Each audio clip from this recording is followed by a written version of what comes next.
זהו, recording, action. Welcome to another program of Tzuzamen. Hi, Tzipi. Hi, Tzili. Tzuzamen זה ביחד. It's togetherness. Yeah. And it's very nice to be here, like last week and the week before. And we are going to talk today to welcome Shir Nosatzki. Right. She's in Tel-Aviv now. Hi, Shir. Hi, Shir. Is a social activist. Hi, Tzili and Tzipi. At least you can pronounce it well. Right. It's very hard in America. In America, we're Tzipi and Tzili. Right. Or Zip and Tzuzamen. I'm not sure which one it sounds better, but yeah, you gave a lot of Zip to challenge your idea. So it's so nice to talk to somebody who is a social activist and also kind of a journalist, no? Yes. Yeah, I used to be, but you know, they say once a journalist, always a journalist. Right. So actually nobody said that, but I just that's okay. I thought it's like hey, once a woman, always a woman. It's also not true. Yeah. So you know, it's a myth. It's a myth. Yeah, in our days. Yeah. Especially now when Biden even took a transgender for a minister. You know, you never know. Yeah. Shir, a few years ago, you were you were among the few guys that led the social protest in Tel Aviv that was humongous. This was a big, 500,000. A big protest against the biggest one in Israel history. Right. And this was basically... I was there. Basically about the high rent that the young people couldn't deal with. And now you're dealing basically with the Israeli-Palestinian conflict. How did you move from the rent to the Israeli-Palestinian conflict? Well, actually, you know, this year we celebrate, I don't know if you can call it celebrate, but we mentioned 10 years to the beginning of the Israeli social protest. Wow. And yeah. I was young and 10 years. Jesus. Me too. but and you were right. Our first motivation was very personal, and it was because of the housing crisis in Israel. By the way, 10 years later, not only that the prices didn't went down, they went up with more than 100%. But even I can tell you that even though it was our first motivation, very fast it became much broader protest about the idea of social justice. Our slogan was "The people demand social justice," and everything was under it: workers' rights and housing rates, and the monopoles, and every aspect, financial aspect of in Israel. And in the years later, I was very much involved in different causes under social justice and even democracy and against racism and feminism. And I mean, really every cause you could have think of, I was there, except for a very, very small and minor issue in Israel, which is the Israeli-Palestinian conflict. Yeah. And in that sense, not relevant to our life. I'm being cynical, obviously. Of course. But in that sense, it wasn't something, it wasn't like a personal thing.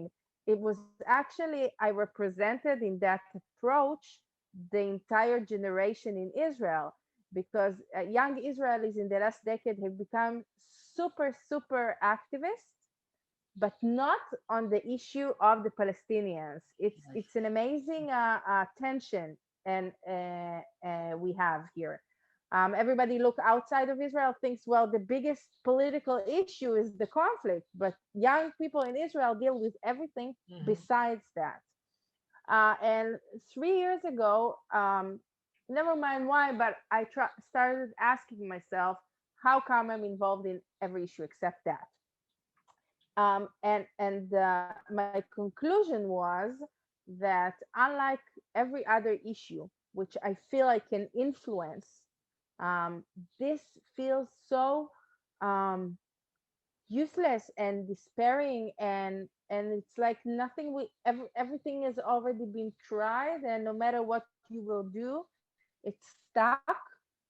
And I don't know what about you, I never saw someone trying to promote something it doesn't believe possible. So with that understanding, I told myself there is no way that things are hopeless. But And the I younger took upon generation in myself Israel, and the group that is with me. Yeah. the thing is that with the young generation in Israel, they're bothered more about the rent because they cannot afford it. And they're a little bit used to the whole idea of the conflict with the Palestinian and the Israelis. They were born into the conflict. They learned, they got used to the fact that it's there. And if there are not many terrorist attacks at the same and time. they aren't for a long time now. Yes. So they're really more bothered about the high prices of living in Tel Aviv and outside of Tel Aviv. But still, you have to deal with the Palestinian-Israeli conflict. You cannot just put it aside. How do you find your younger generation dealing with this, and how do you convince them to join the movement that you are standing in its head now? Well, our starting point is exactly what you said, that younger generation in Israel don't know any other reality. So they accept it like the weather, something they can influence or change. Um, and you're right that it's, I think, the biggest challenge we have as a society and we must deal with climate crisis, or the hunger in Africa. All of us know it's a very, very big issue we should deal with, but most of us are, um, I forgot the word, like we're trying to, to reject, to push it away, detach ourselves from that, to suppress it even. Or to eject it we from don't your feel like we have thoughts, the from your tools to mind, out. suppress it. Exactly. Yes, it's too big, and we don't feel like we can really influence it. So we are focusing on our daily life. And what we're trying to do is to take those super despairing and big and complex subjects and make them accessible and approachable and hopeful to people, to offer new perspectives and new solutions in a very, very approachable and optimistic way. But like what? Like what new solutions? Like what? Well, I must admit that I think after dealing with this subject for a few years, that I think the medium is more important than the message.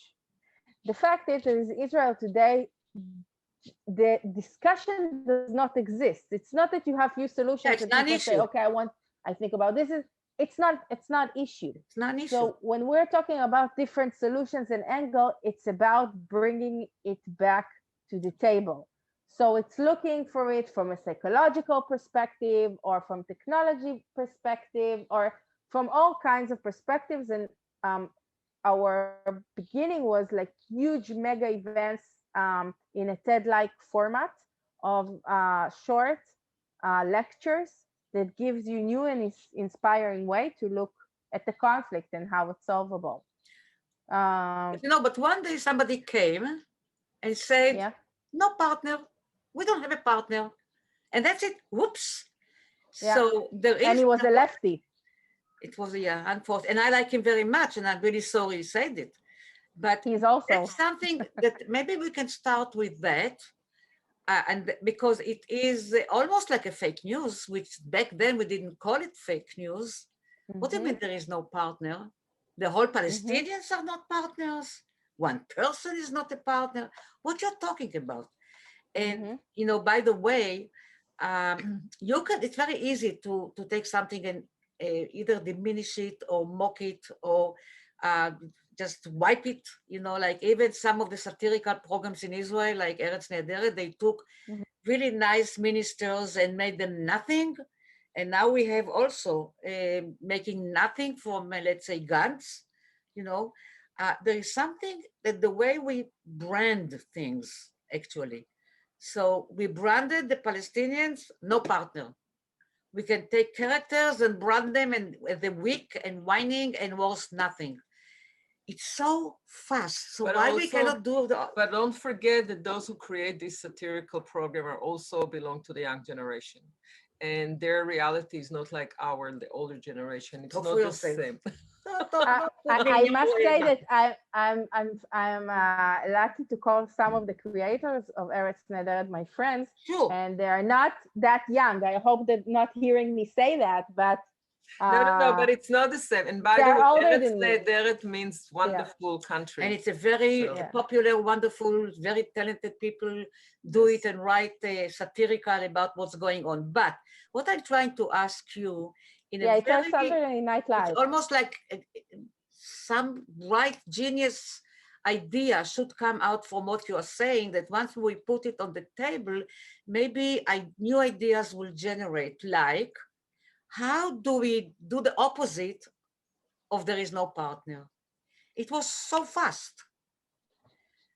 So that, it fell on, when you say the land is really ready to absorb it, there is enough water, there is something to bounce back. Now, I don't know how you even start to approach. Because, it's nowhere in the world we have occupation like this. We are the only one, and we cannot change it. But I think that has to do with the name of this organization. And I just want to take you back there. At the turn of 2020 to 2021, one of the Israeli paper asked few figures in Israel to sum up their hope for the next year in one word. And President Rivlin said the horizon. And your organization name is, have you seen the horizon lately? And it gives a whole new idea about the dialogue with the conflict. Why did you choose this name? What does it mean for you? Well, actually, it took us so long to find a name, because one of the problems we try to solve, because there is no discussions around the idea of conflict, and it's all just continuing the same discussion that was in the 90s. It's a loop, and the entire semantic that we have is cliches. So every word you use, if you use peace or you use occupation of Palestinians, it's all something that puts you in a square and despairing one. Yeah. So we didn't find good name. And then my partner, both to what we do and also in life, he remembered that he once saw in London an exhibition of Yoko Ono. And he went inside the room that it has nothing. You think it's empty, it's white, all white walls. But when you look closely, you see something that feels like a dot on the wall. And when you went inside, you see that it's a line, and it says, "Have you seen the horizon lately?" Wow. And he remembered that it was like 20 years ago. He saw that in London, and he said it, and I loved it. I mean, we all felt that it's exactly that. Forget lines, forget maps. Just ask yourself, have you seen the horizon lately? How would Israel horizon would look like in 50 years and 100 years? And we have stopped asking ourselves that question. And this is why we felt that even though it's the longest name on earth and it's super challenging, it's just perfect. There's something very crucial that is taking place, because years ago in the previous generation, the idea was that the negotiations are happening between the politician only, and then they bring it down to the people and they carry the people with them. Now, after so many years that the politicians are making sure that nothing will take place and it serves them much better not to change anything, there's much more doing in the people level, and everything is cooking and boiling at the people level, hoping that it will climb up and convince the politicians, or to wait till everybody will grow. Like I tell the kids at the center that I opened, the Charney Resolution Center, that I trust them to grow to be a responsive and responsible citizen, and hopefully leaders, because it's very, very, very upsetting when you know that you're going to face a wall, really a wall like we have between Israel and the Palestinians, and a wall inside it. Nobody wants to break it and nobody wants to look above it or on the other side. It's very, very, very different approach from the previous generation. But you know, I just finished a film, feature film, and I was asking the same question: what will bring people together? And it's a question about just two women who met when they were 14 in a ballet studio. It's called. I have to stop for a minute, even though we are recording. Tzipi, what is your last name? Trope. Trope. I think we've met. That's very nice. We don't have to stop the recording. I just realized that. Yes, I think so. Wait, I'm gonna Google you for a minute because maybe I don't it's my husband. Do bushot. Professor Yaakov Trope, maybe. No, she said you. Me? Yeah. I'm wait. By the way, you're going to Yaakov. Of course. Let's stay with you. This is how I was educated. A woman has to be 2 steps behind her husband. I think I confused you with an Israeli producer. Trope? I produce my own films, so I don't know. Tzipi. I think, my memory was so bad before I gave birth, and once after I gave birth, it's even worse. So, I will stop embarrassing myself. One wonderful boy. Right. Yeah.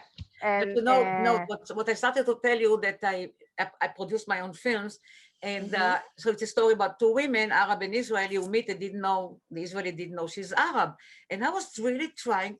When you make a movie or something, you try to understand something. So I really wanted to explore the question: if a friendship, a real bond between, in this case, 2 women, nothing to do with politics, can be as deep as from the same, let's say, tribe, Israelis or Palestinian.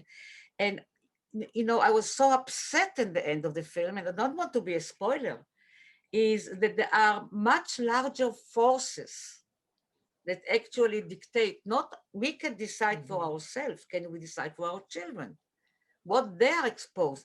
So when you ask yourself, did you see the horizon or do you see the horizon? It's not just our horizon. So maybe if we really put it in a much more painful way, do you see the horizon for your children?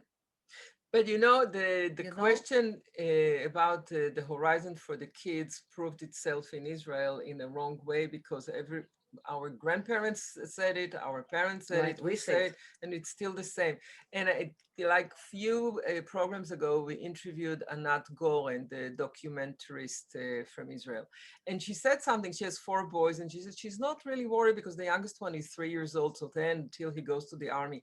We all know that it goes fast, and then everybody find themselves again. No matter how progressive you think before they get to the army, once they get to the army, all the mothers start to sound the same, and you can't believe what comes out of their mouth because they have no choice. They have no choice, and it's very hard to listen to this, and it's very hard to agree to this. And I know that in heart they don't agree with this, but they have to survive it. So I think that your boy is very, very young, and the horizon is far away, but still I'm sure that you want something else for him. What do you have to offer? And also, how do you redefine? It's almost like what I say, the branding. I mean, do we have to say all the time, it's good to die for our country? We grew up on that. Maybe we should change the narrative. Maybe we should change the way we frame things. I think this is, what do you mean by horizon? This is a heavy, heavy concept to think beyond the nose, the now, and maybe see further, like shared reality. We have shared reality with everybody, especially now in the corona. So I don't know if, I think I wish that you will find the right way of, branding in a different way, a lot of concepts that we grew up. I don't know, because, I understand you. What, we'll say again the same loop? It's crazy. But look what happened with the corona. both sides, the Palestinians and the Israelis, shut down. There was something, the one umbrella that put everybody back at home, and nobody did anything to hurt anybody. So there is a way to stop something, but it has to be beyond the corona, because we all have to fight the corona, but find a way to be able to live one next to another.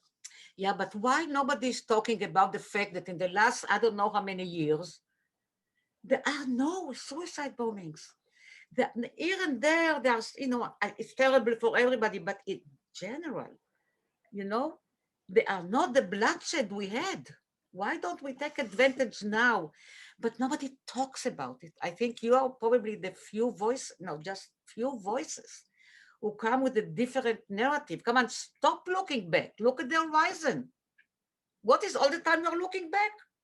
And feeling victims in the Holocaust, and we know they all want to kill us. So you have a jewel in your hand, and the question is, how can you push it? Can you share with us what you did? I mean, we know, but can you share with the viewers the way you did it, how it was done, where did you want to take it before the corona broke, and what did you do since the corona broke, because you switched a little bit? Yeah. So there is one thing before I will elaborate on that was that we didn't change. And for me, it's the DNA of Have You Seen the Horizon Lately? That it connects to what you've said, Tzili. It's the fact that you said the word leaders, that you educate the kids in the center to be a leader. And I feel that in today's world, our politicians are much more being led than lead. And I think in that sense, what do you mean by that? I think they open, I know many of them, I met many of them, I saw different political developments, and they wake up in the morning and they don't ask themselves where should the people go, should the country go. They ask themselves, where do the people want me to tell them we should go? You understand the difference? Yes. What am I going to tell them in order to keep my place? Yeah, and in a very, very tactical, short-term way. And the leader should look at the horizon and see the challenge and ask, where should we go? And if it's not the same as where the people now think, he should convince them, he should inspire them, he should lead them. And since it's not like that, it's sad on one side, but on the other hand, it's also an opportunity, because it's a bigger opportunity to people to influence the situation. So we say, okay, we're going to look at the positive side and going to see how we can create an agenda.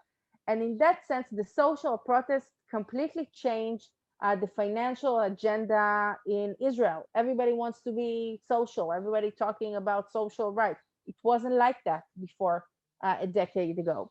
And so when we talked about the conflict, our work frame was, again, TED-like mega events where people came, mostly young, thousands of people to each event, heard inspiring new perspective on how the conflict is solvable. Not the usual suspects, not the same cliche, but hopeful way to look at the situation.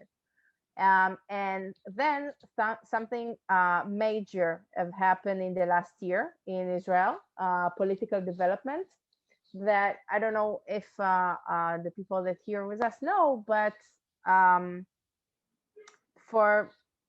since Israel, in the entire Israeli history, even though all the citizens in Israel, Jews and Arabs, have voting rights, the members of the Arab representative in the Knesset, in our Congress,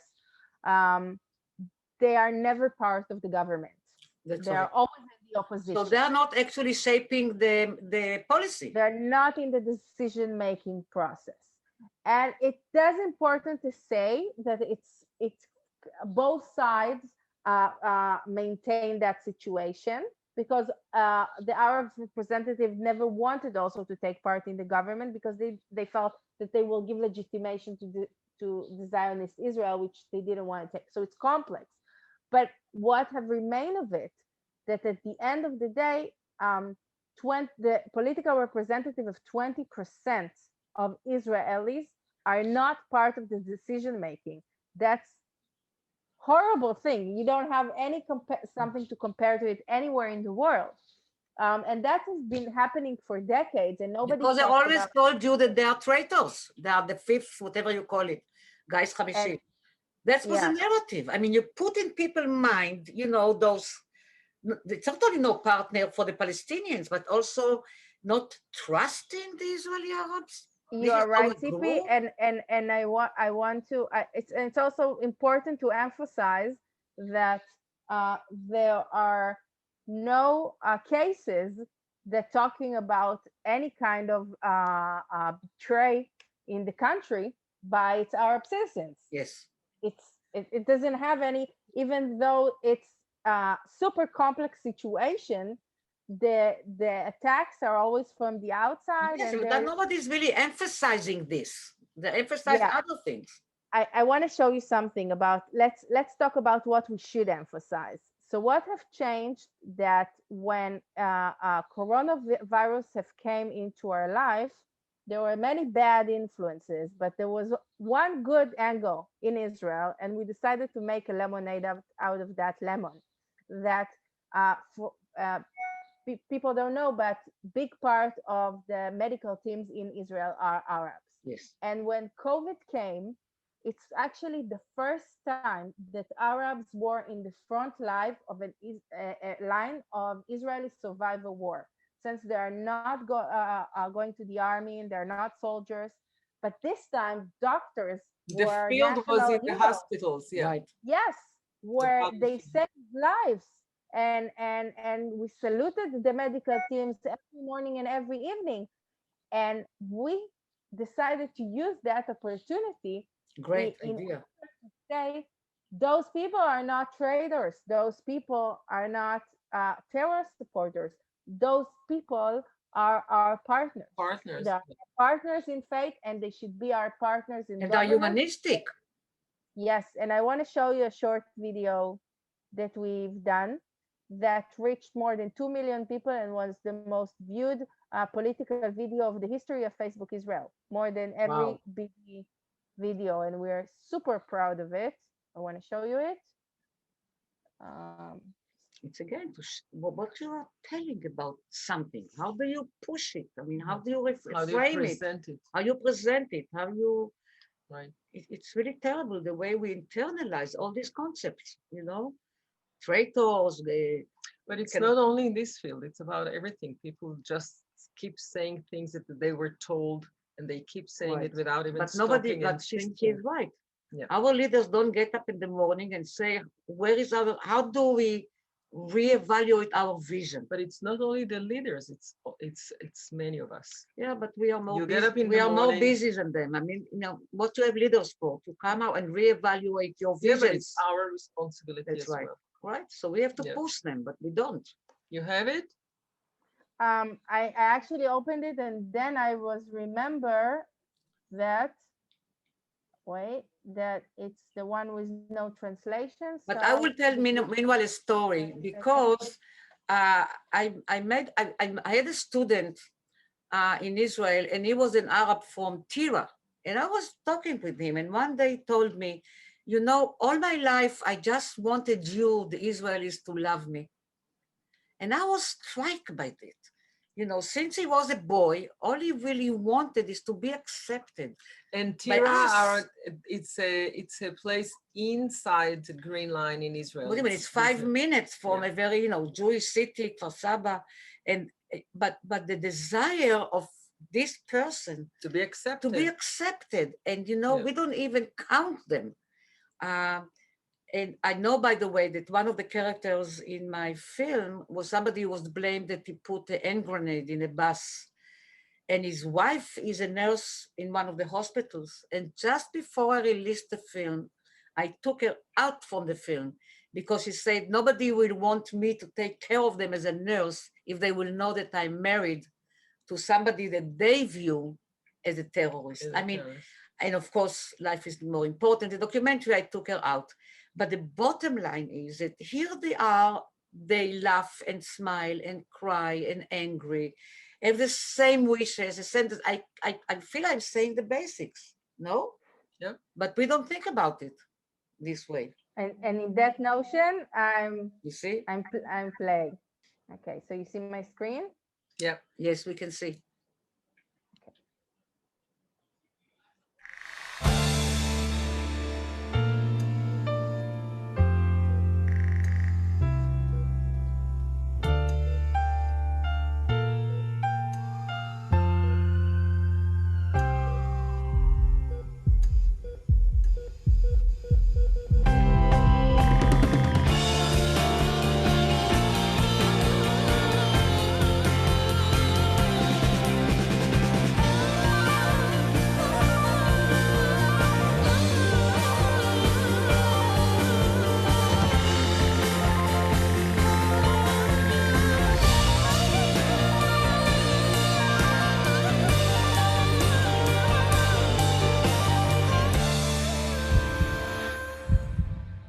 It's beautiful and very emotional. In most of the pharmacies in Israel, the people who serve us are Arabs. And let's say in Yom Kippur, it's the holiest day in Israel, the Jews are going home. The teams in the hospitals are the Arab teams. And they take over for the holidays, so the Jews can celebrate. And there's no reason why not to welcome them as equals, you know, on every other day. But I wanted to continue with the films because you and you really made like a few movies through the corona, and with each movie you want to emphasize something very strong. So why don't you take us through the movies and tell us a little bit about it? Okay. So including the fake news. Yeah. Yeah, we're gonna get there, but spoiler, but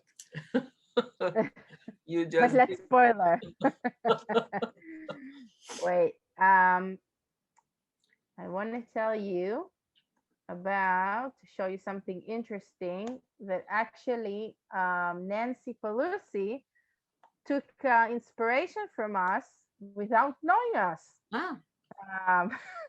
I'm not sure how much she knew because we heard that the person who wrote her speech was in Israel. But she doesn't talk about the song, I think. Yeah, we're talking about the song. Oh, about Ehud Manor. Ehud Manor? Yeah, well, we just need to say that when Nancy Pelosi was quoting the Israeli poet, I don't know if she knew really. Yeah, because that's really a metaphor for how we all this. I mean, I don't have to say it. We are all the same. You know, it's really terrible. By the way, we will, if you will have time at the end, just to touch upon the new government now with Biden. The whole thing may change, and maybe they will push for a solution. I don't know. Although pushing from the outside, I wouldn't count on it right now. You're not.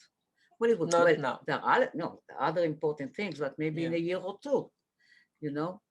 So maybe you can, if you don't find it, maybe you can talk about it. She has it. What are we going to watch now, Shir? Okay, so the song, I don't have another country or I don't have another land, depends how you translate it. It's one of the most famous Israeli songs. And by Ehud Manor. Yes. And wait, I just want to check. The name of it is I Don't Have Another Home Country. Okay, so this song has millions of versions in Israel for decades, but all versions were by Jews.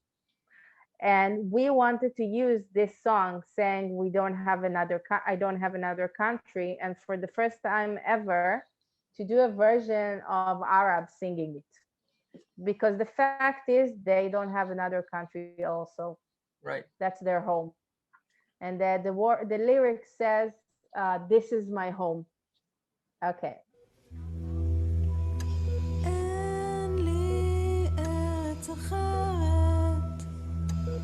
גם אם אדמתי בוערת, רק מילה בעברית חודרת אל אורכי על נשמתי, בגוף כואב, בלב רעב, כאן הוא ביתי.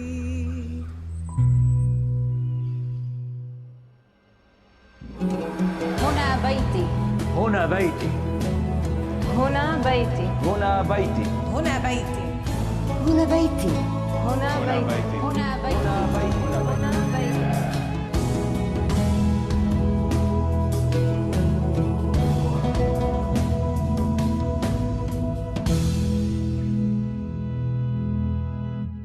Wow, very powerful. Very powerful. Yes, and it's important to emphasize that viewers in Israel, we now know the context, but when people saw that, so at the beginning they didn't know that all the people they see that they are part of this are Arabs. When they see the grandmother and they see the doctor and they see the delivery boy and all of those figures, they know that are part of the new coronavirus reality. So they don't know that they're Arabs, and they're seeing them singing this almost a second national anthem, and they're being moved and they're feeling empathy. And then we'll tell them, all of those people, you saw everything we told you about them was true, but let's add something else you didn't know, they're all Arabs. And this is their country too. It's very effective. One of the toughest things that we always face with is that many of us and many of others say they have the Arab countries to take them because they should go there. They shouldn't be with us. And nobody even think that they have no place to go to. Nobody wants them, and that's their home. And we have to learn how to share or how to divide or how to be able to respect each other territory and honored life. And this is something that it's always hard to swallow. It's always hard to swallow. And we have a long way ahead of us, to work with this. So how do you fight the fake news? You know what I mean? It's so, we live within, concepts, which if it's not fake news, they are lies. Well, we just finished 4 years of mastering the fake news. And I think this is like another subject that Shir and her friends are dealing with. And you have a great example for it. And let's talk about it a little bit, because I think the fake news will stay with us forever now. Okay. So you want me to show you third and last video of yes. Okay. So this is our latest campaign that was launched last week.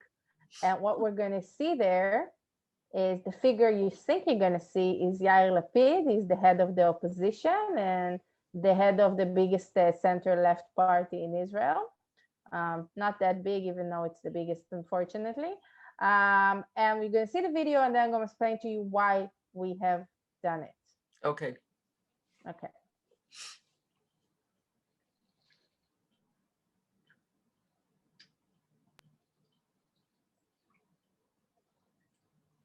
Okay, wait.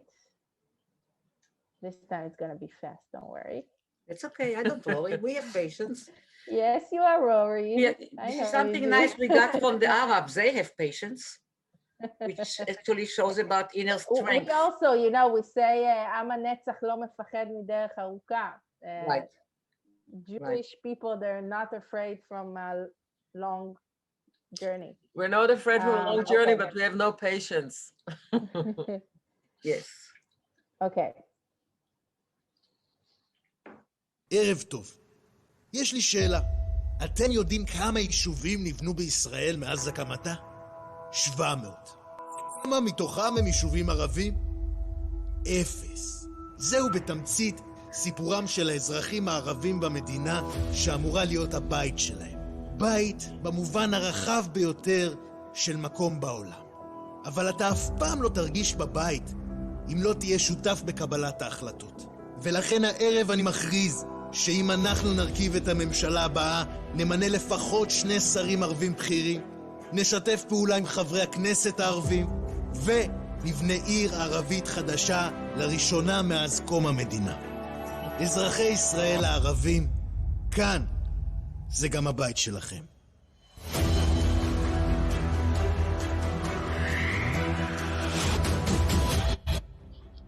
It's scary in a way. It's scary in a way. It is scary, but don't forget that you can take everybody and put in his mouth anything, because this is really the basic of motion pictures. Right. When you see an image and there is a sound attached to it, it's a convention that the sound belongs to the image. So we already, even if it sounds different a little bit, it's still, the convention is that we will think this is really Yair Lapid, the person who is talking. The scariest thing is that it's easy to play with us. Yes. And you really have to learn how to listen well and try to find if it's the right way or the wrong way. This is so dangerous. This is so dangerous. So I don't think the fake news is going to disappear. Many things that we met in the last 4 years are not going to disappear.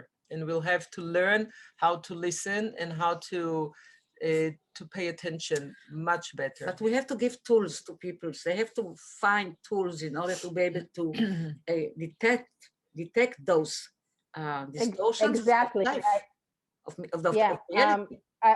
I can tell you that many people have asked us if it's the right thing to do to use that technology of deep fake, which is a very dangerous technology. Yes. It's a dangerous technology.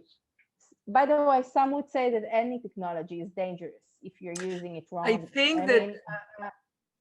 that one of the things that is slightly forgotten is ethics. And with everything that we learn, everything new that we learn, we have to remember ethics. And it's about everything. And it's about every development and every new invention.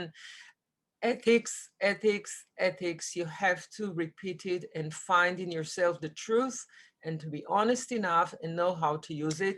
I don't think it will ever be But honest. We have to call to the media. The media and the newspapers or the television stations, must be accountable. They should take responsibility of not spreading fake news.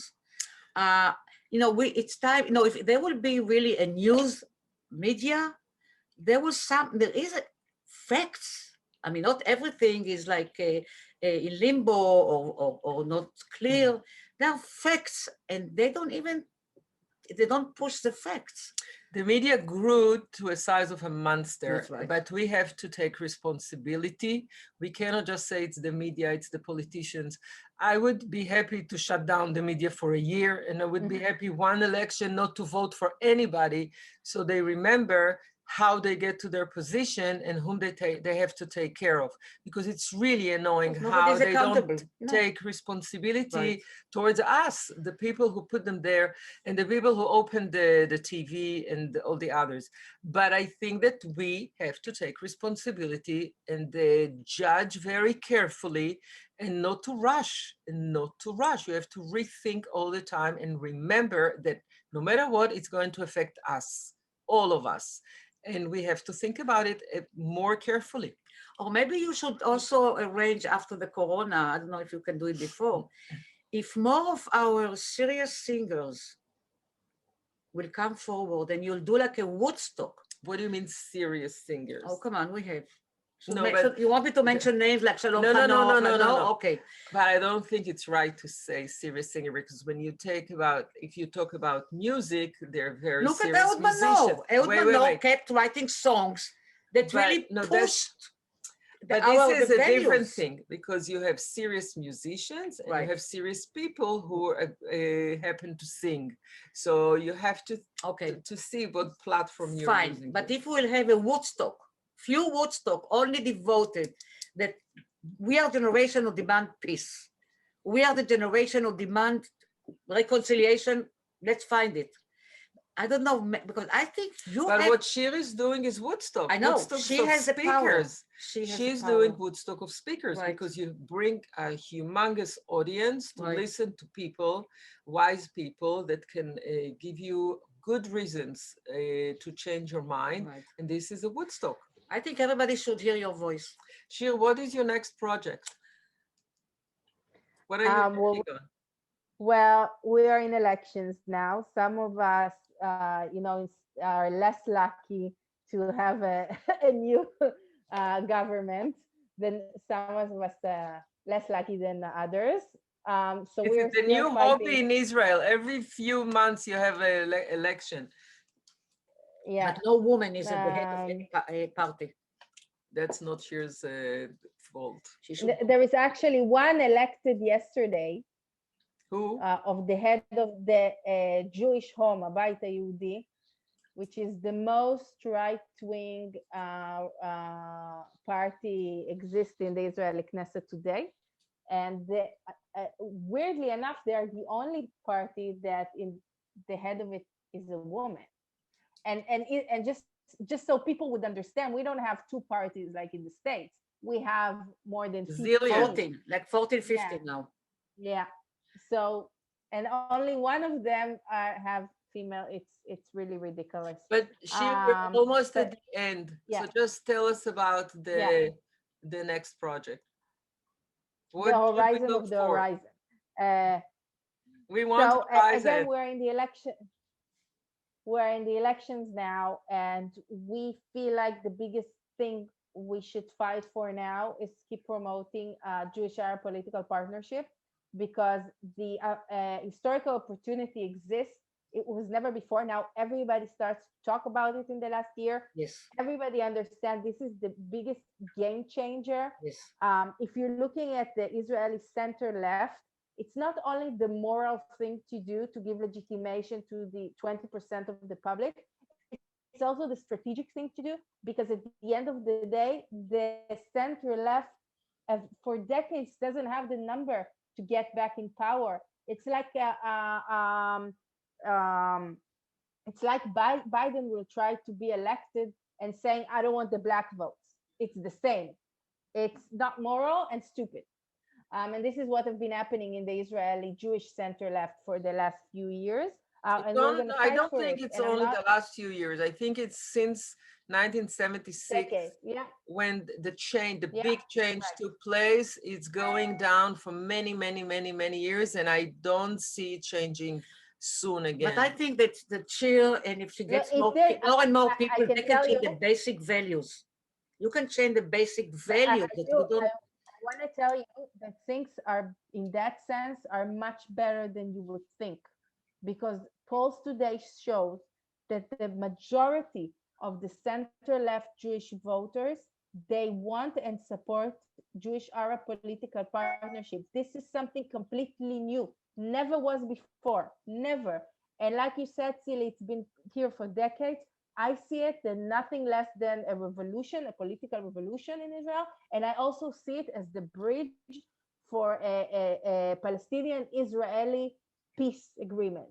Because if Jews and Arabs inside of Israel can work together, can trust each other, can lead the country together, it can be an inspiration and a bridge to a peace agreement with the Palestinians. This is why I think it's the biggest game changer. Yes, let's hope. Yeah. Oh, yeah. So on this happy note, let's not spoil it. I don't want to spoil it. I want to tell you something. I didn't know you. I met you first, when we just started this, and my gut feelings, my intuition really tells me that you can carry the torch, and we will help you in any way. You can really carry the torch. I want to thank you very much for your initiative. It's amazing. It's really an inspiration. Amen, amen, amen. Thanks you, Shir. Amen. Thank you, everybody who came. And Bye. we'll Good see you luck next to week. all of us. Yes, we'll see you next week. Bye. And let's salute ourselves for this feminine forum. Right. And let's hope it will be an Absolutely. example for all other forums. Yeah, young, tall, blonde. With great eyebrows. Right. Yeah. Bye, Motek. Bye. Bye. See you.